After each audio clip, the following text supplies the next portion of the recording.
Bom dia, boa tarde ou boa noite para você que está assistindo. Hoje, numa aula de extensão, a gente vai verificar a resolução de um problema de equilíbrio de fases básico, onde a gente quer solucionar um equilíbrio binário do tipo líquido-vapor para uma mistura composta por metanol e etanol, utilizando a lei de Raoult. Esse conteúdo faz parte da nossa primeira unidade. Então, vamos ao problema. Uma mistura binária, composta por metanol e etanol, está em equilíbrio líquido-vapor a pressão de 760 milímetros de mercúrio. As pressões de vapor de cada um dos componentes são representadas pela equação abaixo, que é a equação de Antoine que a gente já está habituado. Log de 10 da pressão de vapor é igual a A menos B dividido por C mais T. E ele já deu para a gente as constantes aqui de Antoine para metanol, que a partir desse momento a gente está chamando de componente A, e para etanol, que a partir desse momento a gente está chamando de componente B. Aqui a gente tem os valores de A, de B, de C, e ele forneceu aqui também a temperatura de saturação desses componentes na pressão atmosférica, que é a pressão do nosso problema, 760 milímetros de mercúrio. Apesar dele ter fornecido, não se sintam limitados, tá? Caso a gente não tivesse essa informação e precisássemos da temperatura de saturação, a gente conseguia calcular ela isolando aqui, ó, o valor dessa temperatura de saturação na própria equação de Antoine e substituindo aqui a pressão de saturação, a pressão de vapor, por 760 milímetros de mercúrio. Então, embora seja um dado fornecido, a gente conseguiria determinar ele usando o equacionamento dado.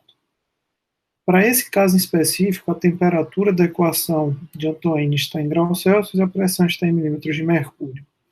Com os dados fornecidos, ele pede para a gente construir uma tabela com a composição das fases líquido e vapor como função da temperatura. Então, o que ele quer que a gente construa basicamente é um diagrama do tipo TXY. Para isso, a gente vai assumir que a mistura apresenta comportamento ideal, ou seja, segue a lei de Raoult. Aqui do lado estão compilados os dados que a gente vai utilizar na resolução do problema, tá? Uma mistura binária composta de metanol e etanol. Aqui a gente tem os parâmetros da equação de Antoine, o A, o B e o C, para o nosso sistema binário aqui, para a nossa mistura metanol-etanol. Esses dados são esses exatos aqui da tabela, só fiz transcrever eles aqui para o lado, tá? E esses dados estão em graus Celsius e a pressão em milímetros de mercúrio, só para a gente recordar.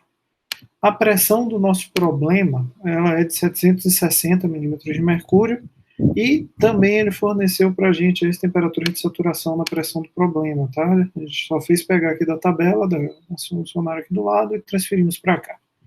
Aqui embaixo eu compilei as equações que a gente vai usar, tá? A equação da pressão total aqui, como soma das pressões faciais, a equação de Antoine, que a gente está usando aí como base, isolei x1 a partir dessa equação aqui, tá? A única coisa que eu fiz aqui foi isolar o x1 para obter uma expressão aqui para o nosso x1. Aqui está a lei de Raoult, na forma que a gente deduziu lá na aula passada, essa é a nossa lei de Raoult aqui, tá? E aqui eu isolei o Y1 a partir da lei de Raoult. Deixei esse Y1 aqui isolado, passando a pressão aqui dividida. Isso é todo o conjunto de dados que a gente vai usar. Então, como é que a gente pensa, quando a gente pega um problema desse tipo? A primeira coisa que eu vou fazer aqui é determinar a faixa de temperatura na qual eu vou trabalhar o meu sistema. Nesse caso específico, ele já me deu os limites inferior e superior. São essas temperaturas aqui, tá? As temperaturas de saturação do meu sistema. A temperatura de limite inferior é a temperatura de saturação do metanol, que vale 64,5036.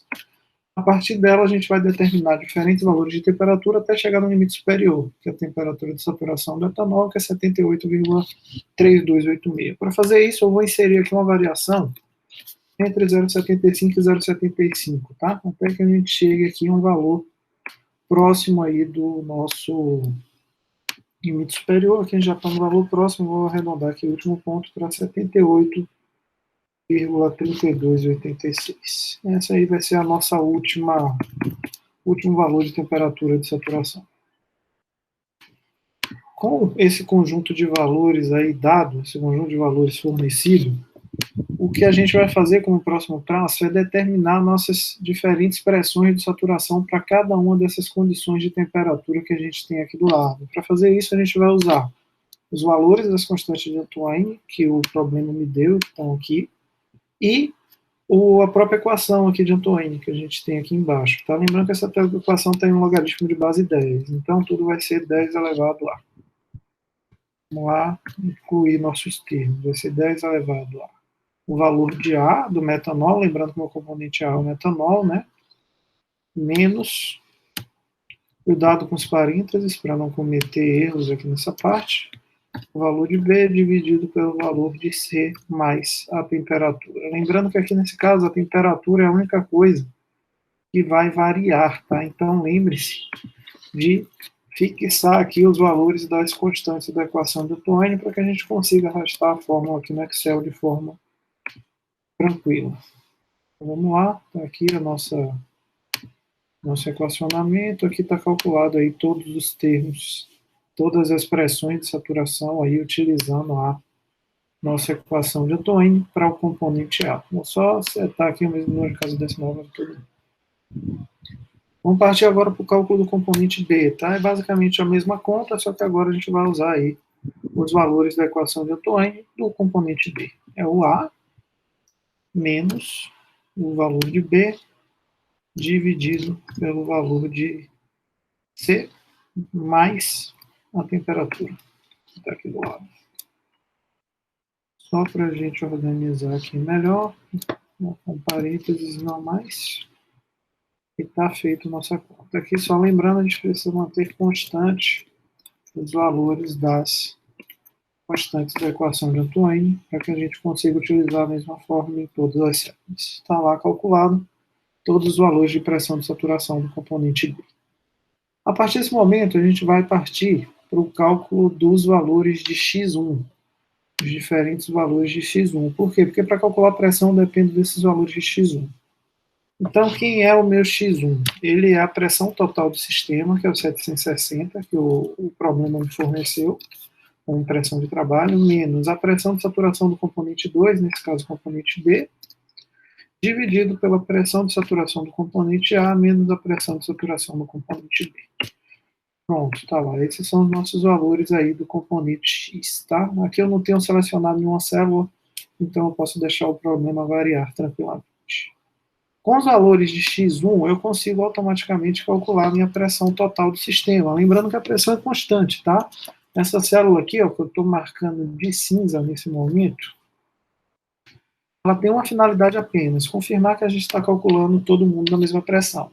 Esse valor aqui tem que permanecer constante em 760 para todos os nossos pontos. Então, quem é ele? Ele é X1 vezes a pressão de saturação do componente 1, mais, abre parênteses, 1 menos X1, que é o nosso X2, vezes a pressão de saturação do componente 2. Observe que a gente tem um valor aqui de 760, esse valor vai se repetir para todas as nossas células, é uma comprovação de que a gente está seguindo o caminho correto aí durante o nosso cálculo. Agora a gente vai partir para o cálculo do Y1, que nada mais é do que o X1 vezes a pressão de 1 de saturação, dividido aí pela nossa pressão total, que é o 760.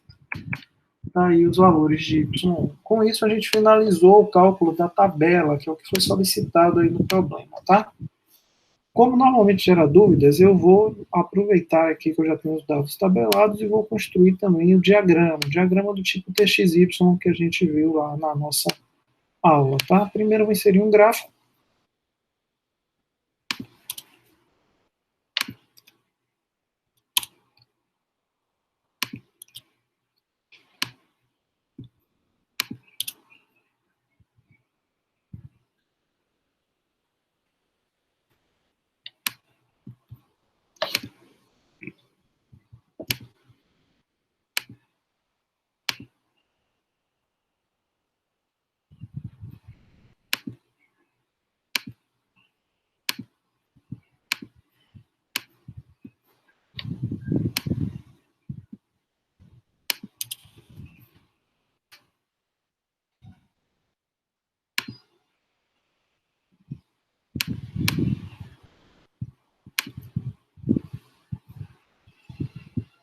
Tá aí o nosso diagrama do tipo TXY. O que eu vou fazer agora é basicamente formatar meus eixos para garantir aí uma melhor visualização do gráfico, tá?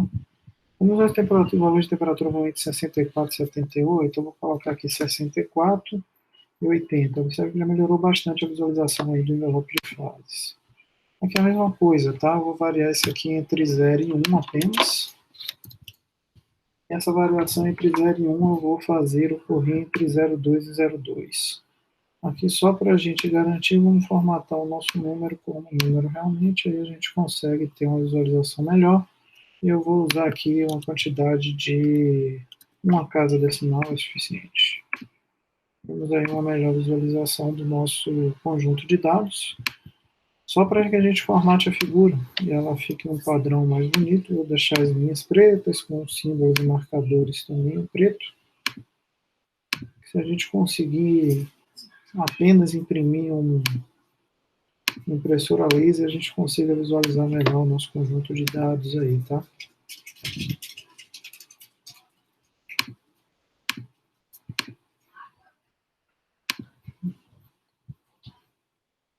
Aqui agora vou marcar nossa linha, vou deixar ela também como uma linha preta. Tá lá, um sistema aqui de marcadores. Essa aqui é a nossa linha do TX, e essa aqui é a nossa linha do TY. Tudo que está acima aqui dessa linha é vapor, tudo que está abaixo dessa linha é líquido, tudo que está dentro do envelope é líquido mais vapor. Agora só resta nós adicionar aqui o título dos eixos, não é isso?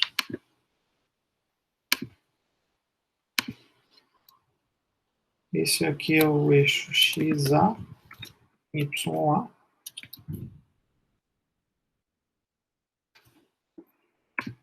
Vou só retornar o eixo aqui que eu acabei de remover.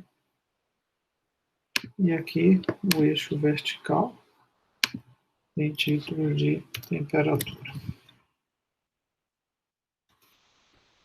Pronto. Aí, nossos eixos, está aí a nossa figura, nosso envelope de fases construído a partir do diagrama. A gente se encontra aí na próxima aula.